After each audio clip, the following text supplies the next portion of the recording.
또 주의 성소에 와 하나님의 말씀을 듣고 또 하나님께 영광 돌리는 주의 백성들을 위해서 하나님께서 크신 은혜가 임하기를 축원합니다. 아멘. 오늘 우리 미국에 한 분 계시는데 설교문은 아마 들으실 건데 옆에서 누가 좀 한 요 정도 지금 설교하고 있다고 하면 그래 조금씩 찝어주면 좋을 것 같습니다. 자, 오늘 우리에게 주시는 하나님의 말씀은 마태복음 5장 38절에서 42절까지 말씀입니다. 마태복음 5장 38절에서 42절 말씀. 우리 다 함께 일어나셔서 하나님의 말씀을 교독하겠습니다. 우리가 제일 먼저 읽겠습니다. 또 눈은 눈으로 이는 이로 갚으라 하였다는 것을 너희가 들었으나 나는 너희에게 이르노니 악한 자를 대접받지 말라. 누구든지 내 오른팔 까지거든 왼편도 돌려대고 또 너를 고발하여 속옷을 가지고자 하는 자에게 겉옷까지도 가지게 하며 또 누구든지 너로 억지로 오리를 가게 하려는 사람과 심리를 공격하고 42절 함께 하겠습니다. 시작.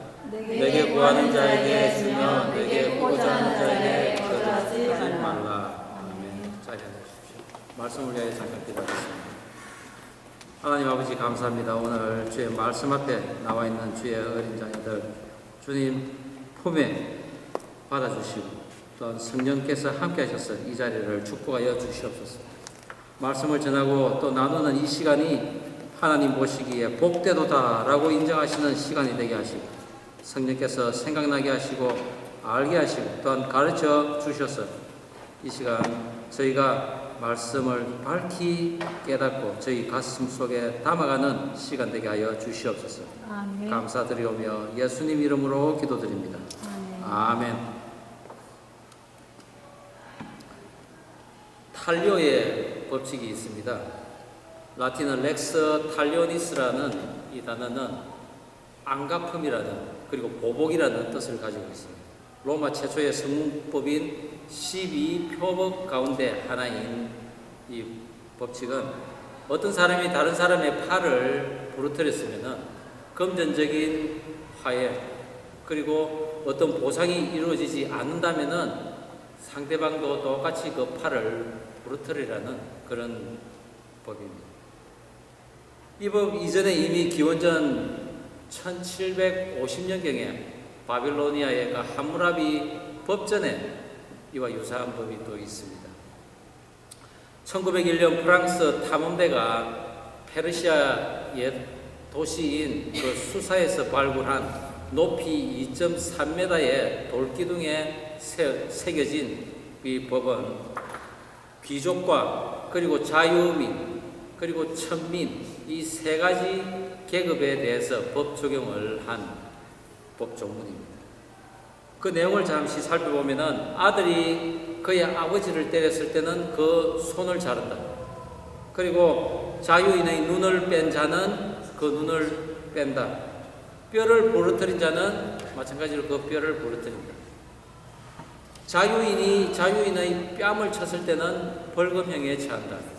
그런데 천민이 자유인의 뺨을 쳤을 때는 귀를 자른다 라고 되어 있습니다. 철저하게 신분에 따라서 법 적용을 하고 있음을 우리는 알 수 있습니다. 그러나 성경에서는 신분에 관계없이 이스라엘 백성에게 공통적으로 법을 적용하고 있습니다. 출애굽기 21장 23절에 그러나 다른 해가 있으면 갚되 생명은 생명으로 눈에는 눈으로 이는 이로 손은 손으로 발은 발로 된 것은 된 것으로 상하게 한 것은 상함으로 때린 것은 때림으로 갚을지니라 라고 성경은 말씀하고 있습니다. 사실 우리 인간들의 보복은 자기가 당한 만큼 갚지 않습니다. 더 심하게 복수를 하는 게 일반적이죠.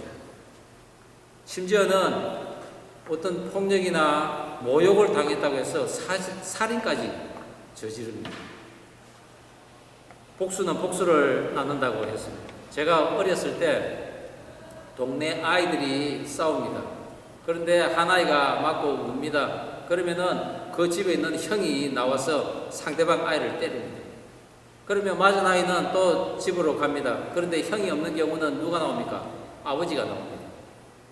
그리고 그 상대편을 또 뭐라고 하죠? 그러면은 억울한 걔는 또 집에 가서 자기 아버지 데리고 나옵니다. 그래서 어른 싸움이 되는 거죠. 이렇게 싸움을 하다 보면은 옆에 있는 사람들이 제3자가 또 나와서 편을 거듭니다. 그러면은 그 사람도 또 원수같이 돼버립니다. 이래서 한 동네에 사는 이웃인데도 불구하고 평생 원수로 지내는 것을 저는 봤습니다. 요즘에도 그런 식으로 싸움합니까? 아닙니다. 요즘은 한 대 맞으면 어떻게 합니까? 바로 경찰 신고하죠. 경찰 부릅니다. 이렇듯 보복은 또 다른 보복을 낳기에 성경에서는 보복의 분명한 한계점을 두게 합니다. 즉, 그 보복의 악순환을 예방하는 데 중점을 두고 있는 거죠. 눈에는 눈, 이에는 이, 그 이상은 안 된다는 이야기입니다. 그러나 오늘 예수님께서는 보다 더 원하는 것이 있었습니다. 보복을 하지 않는 것은 물론이요, 대적하지 말라고 하셨는데 특별히 악인에게 대적하지 말라고 하십니다. 오늘 예수님께서는 몇 가지 비유를 드셨습니다.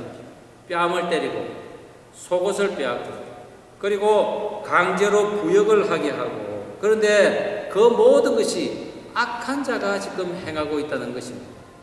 선의를 가진 사람이 뺨을 때리지는 않습니다. 또한 옷을 빼앗지도 않고 강제로 일을 시키지도 않습니다. 우리가 세상 살아가면서 이런 악한 자들을 만날 때가 있다는 거죠. 악한 자가 누굽니까? 바로 타락한 자요, 추악한 자요, 그리고 악독한 자요, 사단 마귀인 것입니다. 우리가 세상에서 살아가면서 이런 자를 안 만나는 게 복입니다. 그런데 그렇게 우리 마음대로 되지는 않습니다. 그래서 오늘 예수님께서는 만일 악한 자가 우리에게 다가오면은 우리들에게 세상적 상식을 넘어선 대응을 하라고 하십니다. 오른쪽 뺨을 맞으면은 왼쪽 뺨을 둘러내고, 그리고 속옷을 뺏는 자에게는 겉옷을 벗어주라고 합니다. 오리를 억지로 가자고 하면은 십리를 가라고 합니다. 그리고 구하는 자에게 주고 꾸고자 하는 자에게 거절하지 말라고 합니다. 예수님께서 말씀하신 그 비유를 통해서 오늘 악한 자에게 대적하지 말라는 의미는 무엇인가 살펴보고자 합니다. 그 첫 번째는 대적하지 말라고 하십니다. 마태복음 5장 39절에서 40절 말씀, 오늘 본문 다시 한번 읽어보도록 하겠습니다. 시작. 나는 너희에게 이르노니 악한 자를 대적하지 말라. 누구든지 내 오른편 뺨을 치거든 왼편도 돌려대며 또 너를 고발하여 속옷을 가지고자 하는 자에게 겉옷까지도 가지게 하며. 오른쪽 뺨을 맞았다는 것은 무슨 의미입니까? 예수님께서 왼손잡이십니까? 아니면 뒤에서 때렸습니까? 오른쪽 뺨이면 어떻고 왼쪽 뺨이면 어떻다는 그런 사람도 또 있습니다. 그런데 이것은 중요한 이슈입니다. 자기의 그 오른쪽 뺨을 맞았다는 것은 손등으로 쳤다는 이야기입니다. 유대인 법전 그 미시나에 따르면은 그 손해배상 부분에 거기 바바칸마라는 그 장이 있습니다. 8장 6절에 나오는 이 법에 손바닥으로 친 경우는 200주즉 꼭 우리나라 돈으로 약 한 80만 원 정도 됩니다.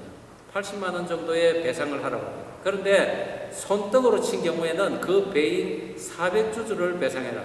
160만 원을 배상하라고 합니다. 유대인들에게 있어서 뺨을 치는 것은 아주 상대방을 모욕하는 행위지만은 손등으로 치는 경우는 더욱더 모욕하는 행위라는 거죠. 예수님께서도 대제사장에게 끌려갔을 때 어떻게 했습니까? 사람들이 침을 뱉고 그리고 주먹으로 치고 그리고 뺨을 쳤다고 했습니다.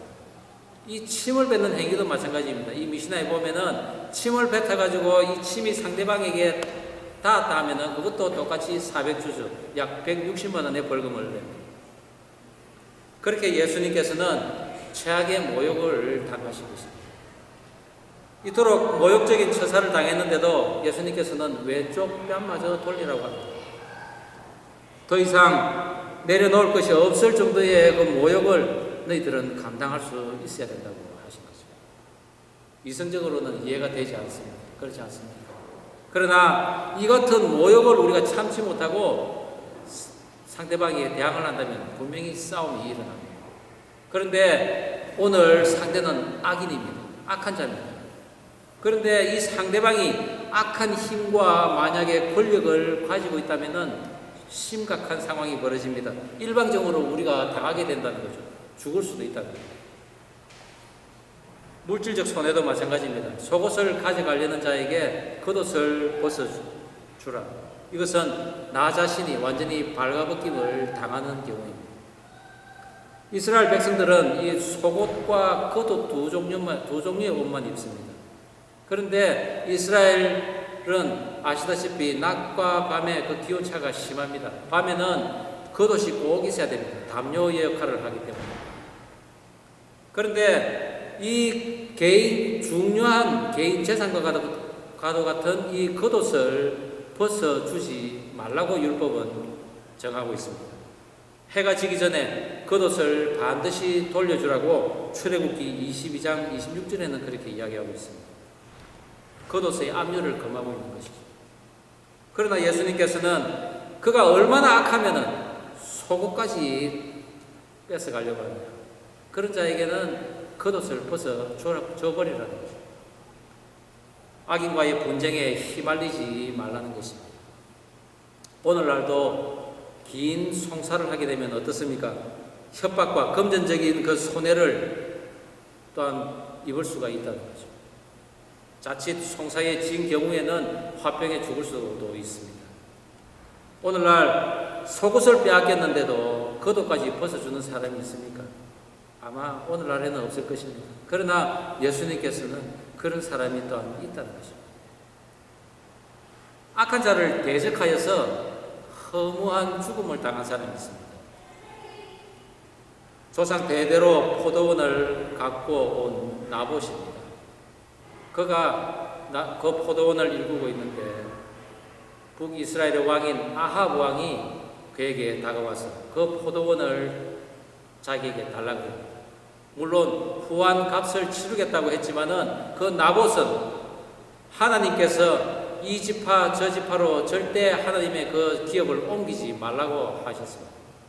그리고 하나님 주신 이 기업은 결코 우리가 지켜야 한다고 팔지 못하겠노라고 거절을 해버립니다. 아합이 갑자기 당황해졌습니다. 자기는 왕인데도 불구하고 그 포도원을 자기에게 팔지 않겠다는 것입니다. 남들의 이목이 있어서 강제로 빼앗지는 못합니다. 그런데 속을 끙끙 앓고 있는데 그에게 도우미가 나타났습니다. 악의 화신 이세벨 왕입니다. 아합 왕이 끙끙 앓고 있는 것을 보고 왜 그러냐고 합니다. 그런데 자초지종을 이야기합니다. 걱정 마십시오, 왕이여. 내가 해결하리다.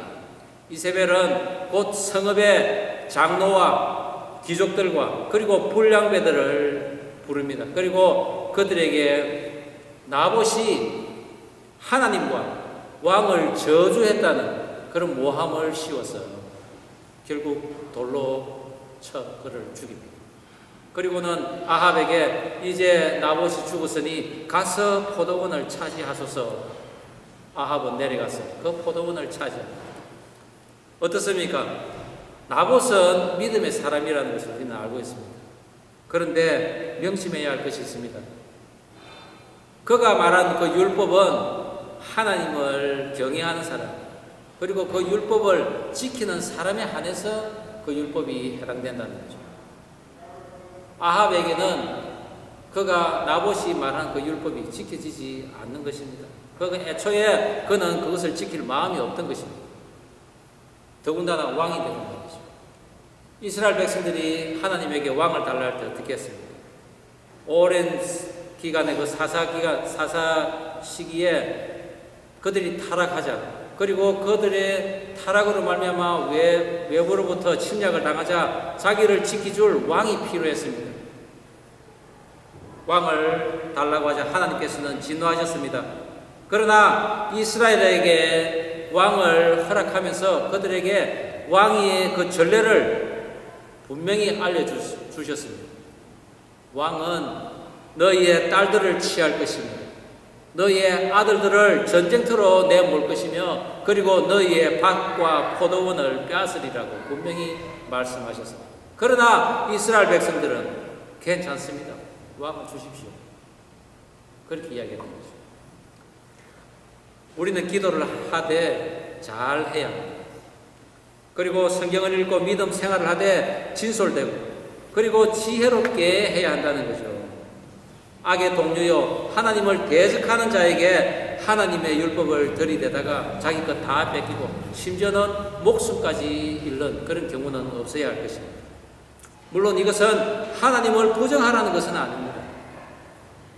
예수님께서는 오늘 말씀의 시작을 악한 자를 대적하지 말라고 하셨습니다. 이 말인즉 악한 자만이 이렇게 무례하게 요구하고 그리고 뺨을 치며 황당한 것을 요구를 한다는 것이죠. 여러분들도 혹시 이런 경우 있으십니까? 만약 없다면은 혹시라도 이런 경우가 생길 수가 있다는 것입니다. 그럴 경우에는 결코 당황하지 말고 지혜롭게 해 나가야 할 것입니다. 예수님의 말씀을 잘 듣고 기억했다가 그 말씀대로 행해야 할 것입니다. 특히 악인인 타락하고 추악하고 악독한 자, 사단 마귀 그리고 그 하수인들이 다가올 때 대적하지 말기를 바랍니다. 그들에게 율법을 운운하는 것 자체가 어리석은 것입니다. 그리고 그것을 대적하지 말고 자기의 생명을 지켜야 한다는 것입니다. 그러면은 어떻습니까? 우리는 당하고야만 있어야 합니까? 그렇지 않습니다. 하나님께서 그것을 갚아주십니다. 하나님께서 그 보복을 하신다는 거죠. 나봇의 포도원을 빼앗은 아합은 어떻게 했습니까? 그의 피를 개들이 핥았습니다. 그리고 이세벨의 그 살은 개들이 성 밖에서 먹었습니다. 로마서 우리 12장 19절에 하나님께서 어떻게 우리에게 또한 응답하시는지 나와 있습니다. 내 사랑하는 자들아 너희가 친히 원수를 갚지 말고 하나님의 진노하심에 맡기라.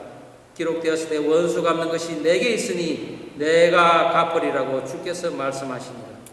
우리 모두 침착하고 지혜롭게 행동하기를 바랍니다. 악인에게 대적하여서 화를 당하지 않기를 바랍니다. 오늘 두 번째 주님의 비유는 꾸고자 하는 자에게 결코 거절하지 말라고 하셨습니다. 오늘 본문 말씀 5장 41절에서 42절 말씀 다시 한 목소리로 읽어보겠습니다. 시작. 또 누구든지 너로 억지로 오리를 가게 하거든 그 사람과 심리를 동행하고 내게 구하는 자에게 주며 내게 꾸고자 하는 자에게 거절하지 말라. 억지로라는 이 앙가리오라는 헬라어는 징발하다라는 뜻입니다. 이것은 과거 페르시아에서부터 유래된 그런 부역의 일종입니다. 중앙정부에서 특명을 받은 그 사람이 그 목적지에 가기 위해서 강제로 말이나 사람들을 차출하여서 사용하는 것이죠. 우리나라의 타발마와 같은 것입니다.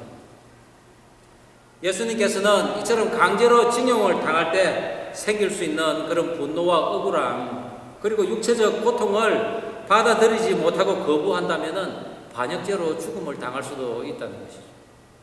이것은 당시 한가할 수 없는 로마의 그 군법 아래에 민간인들을 임의로 차출해서 일을 시키는 것입니다. 여기서 오리는 밀리엄이라는 단어입니다. 이것은 천을 뜻합니다. 즉 장정걸음으로 1000걸음 가는 거리를 일을 시킨다는 뜻이죠. 예수님께서는 로마 군대에 의해서 억지로 1000걸음의 거리를 짐을 지고 가야 한다면 그것을 결코 거부하지 말고 더 가라는 것입니다.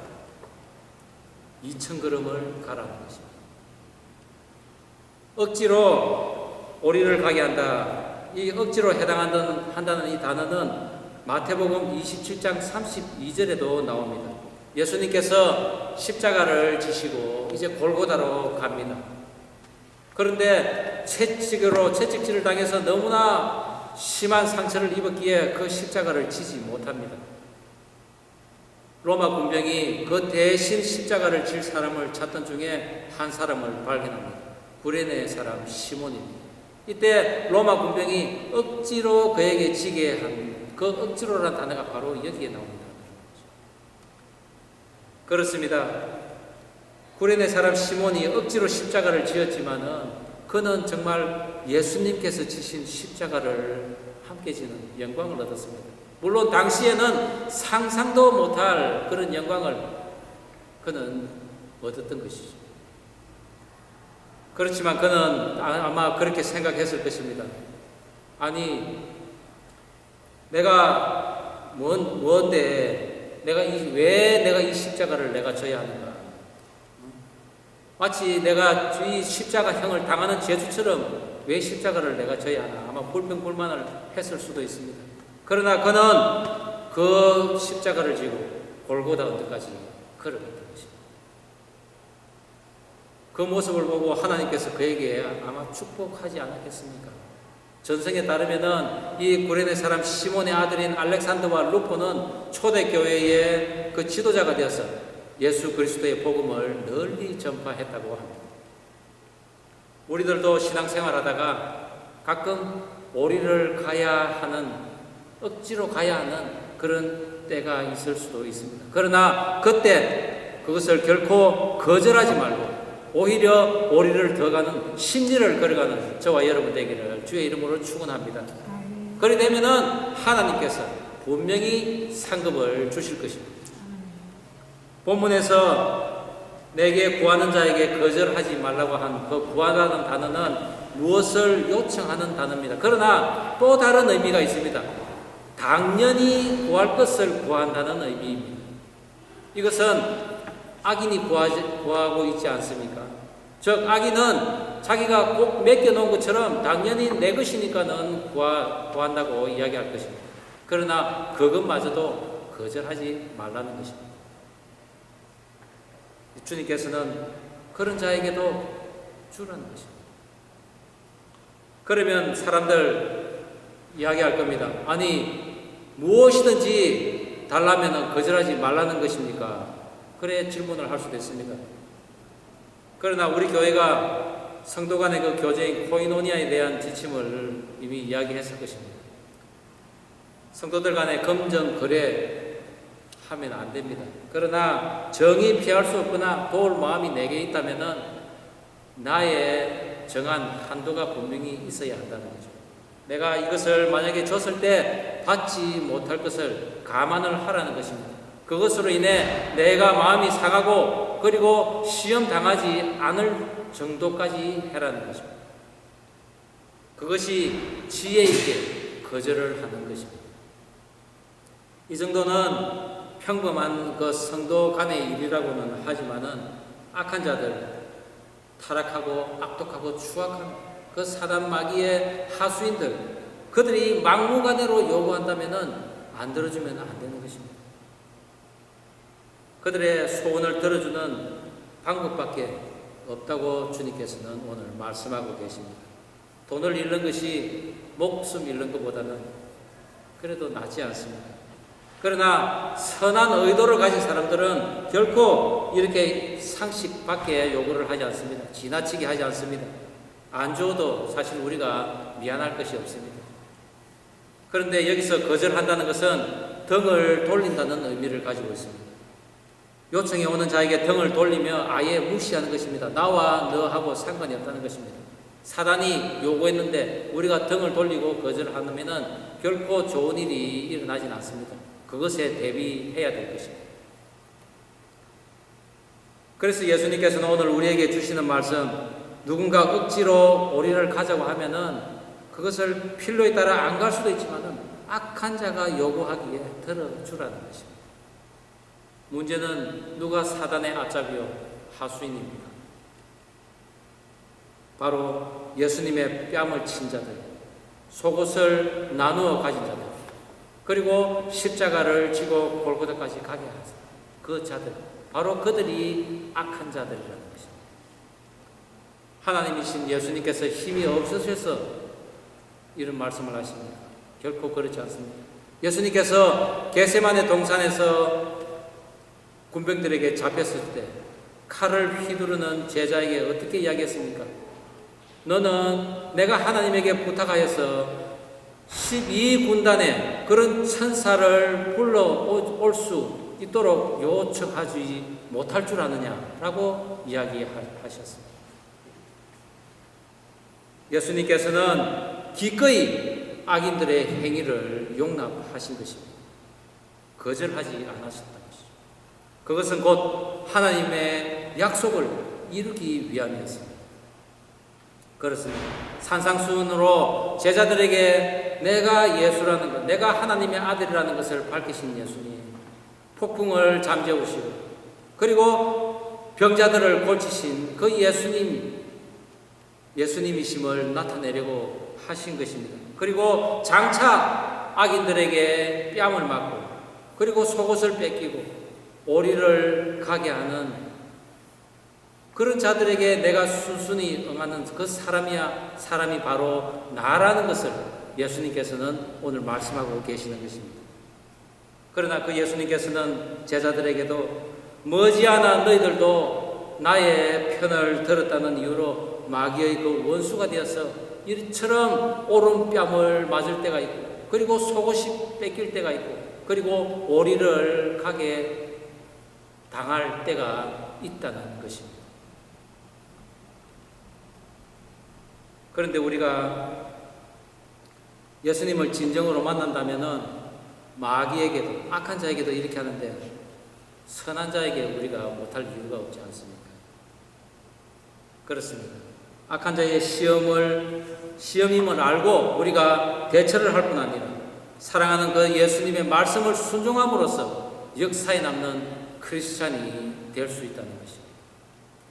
눈에는 눈, 이에는 이라는 이 율법이 죄와 폭력의 급류를 막아내는 방파제와 같은 역할을 한다면은 오늘 예수님의 가르침은 그 율법을 무능케 하여 물이 바다를 덮은 같이 죄를 소멸하게 하실 것입니다. 어떻습니까, 여러분? 세상은 나를 불편하게 할 수 있습니다. 내 마음을 상하게 할 수 있습니다. 그러나 우리는 기도와 간구로서 그것을 감당하게 해달라고 우리는 요청을 할 수 있어야 합니다. 그리고 그러면은 이미 그것을 경험하신 예수님께서 우리와 함께해서 그것을 감당할 힘을 주신다는 것입니다. 그리고 보다 더 깊은 사랑을 베풀 수 있는 그 마음까지도 예수님께서는 주실 것입니다. 그리할 때 우리는 왼쪽 뺨을 돌려댈 수 있습니다. 그리고 겉옷도 벗어줄 수 있으며 심리를 또한 갈 수 있는 것입니다. 악인에게 보복하지 않는 믿음의 사람에 대해서 우리가 잠깐 동영상을 보면 좋겠습니다.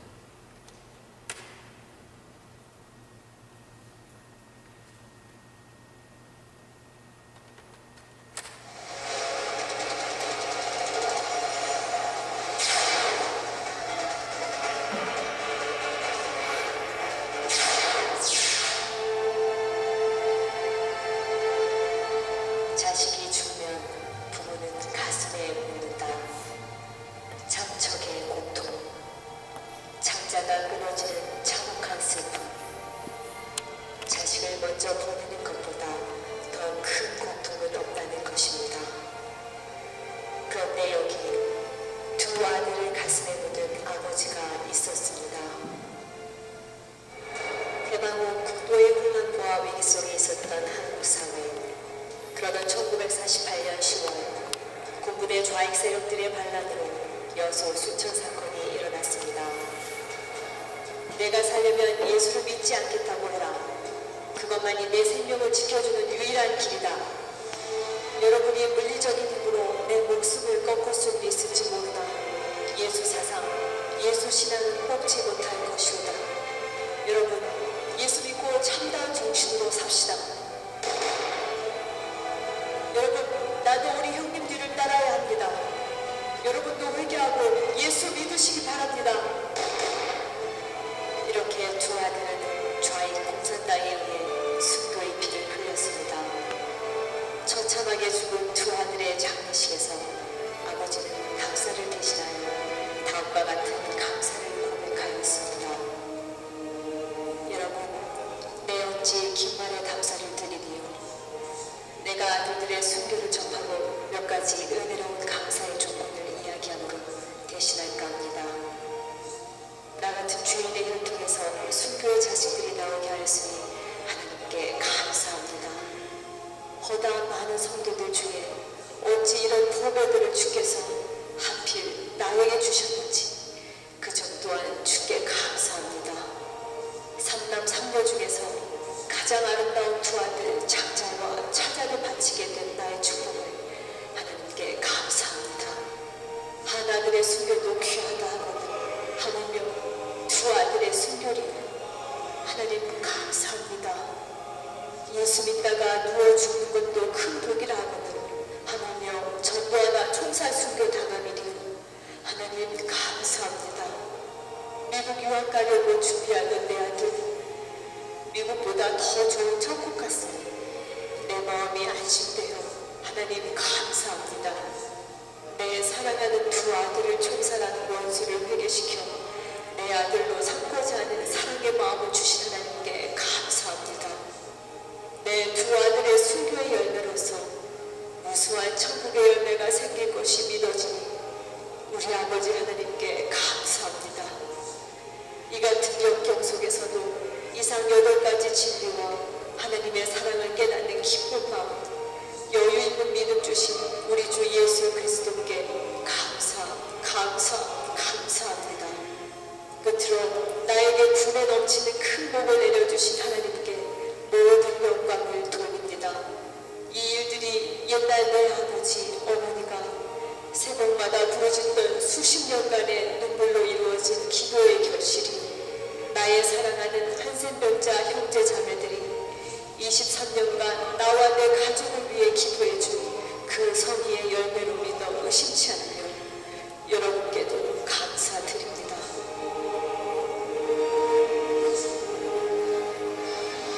가슴을 도려내는 고통을 딛고 응답하는 믿음으로 일어선 이 아버지가 바로 사랑의 원다탄이라고 불리는 손양원 목사님이십니다. 그 믿음은 오늘에 이르기까지 수많은 사람들에게 큰 도전이 되었으며 곳곳에 사랑과 용서의 은혜를 풍성히 맺게 했습니다. 오늘 우리도 그 믿음의 분을 따르기 원합니다. 주여, 우리도 어떤 말씀에든지 즉시로 응답하여 순종할 수 있는 믿음을 주시옵소서. 주여, 감사할 수 없을 때 감사할 수 있는 믿음과 원수라도 용서하고 살아날 수 있는 믿음을 주시옵소서. 응답하는 믿음은 반드시 응답을 받습니다. 내가 크리스찬입니다. 우리가 크리스찬입니다.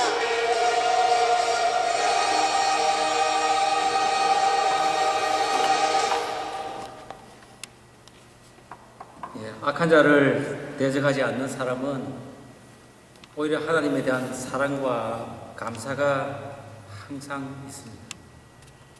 사랑하는 아들 둘을 한꺼번에 잃고 그 아들을 죽인 자를 양아들로 삼은 이 손양원 목사님께서는 1950년 6.25 전쟁 당시에 피난을 가자는 그 교인들의 만류도 뿌리치고 그리고 그 나병 환자와 교회를 지키다가 북한군의 그 총칼에 순교당하셨습니다.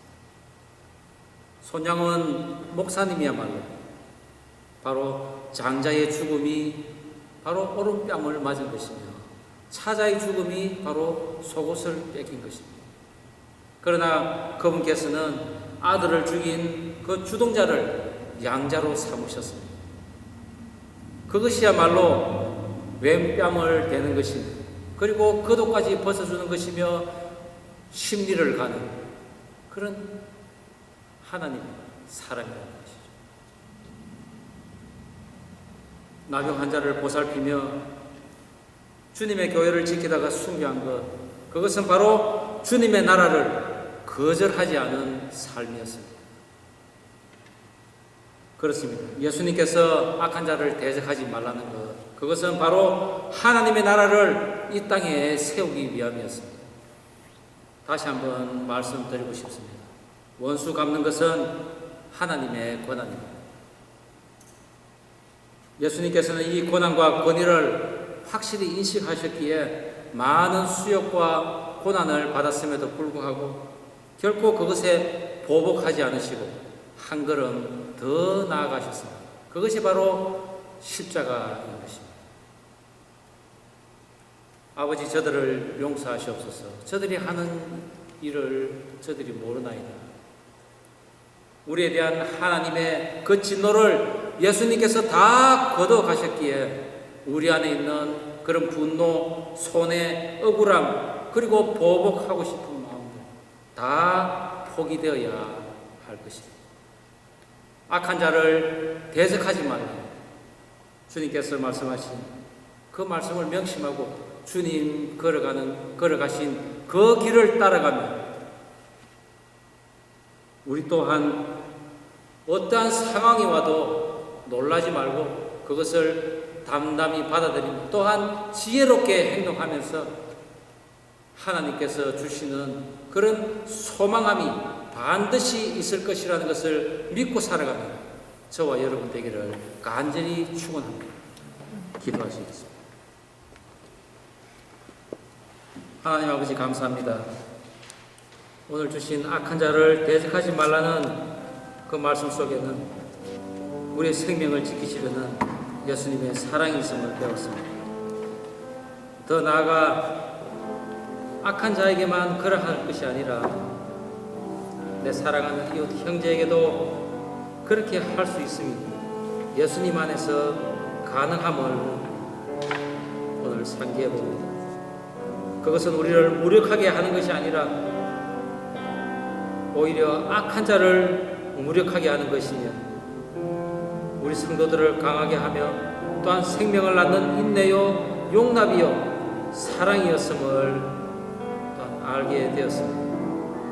그 모든 것의 중심에 계신 하나님 아버지, 오늘도 우리에게 그러한 인내와 용납함을 감당케 하여 주시고 주님 베푸신 그 사랑을 지켜나갈 수 있도록 도와주시옵소서. 그리하여 하나님께서 반드시 그것에 대해 갚아주실 것이라는 소망을 안고 살아갈 수 있도록 도와주시옵소서. 감사드리오며 예수님 이름으로 기도드립니다. 아멘.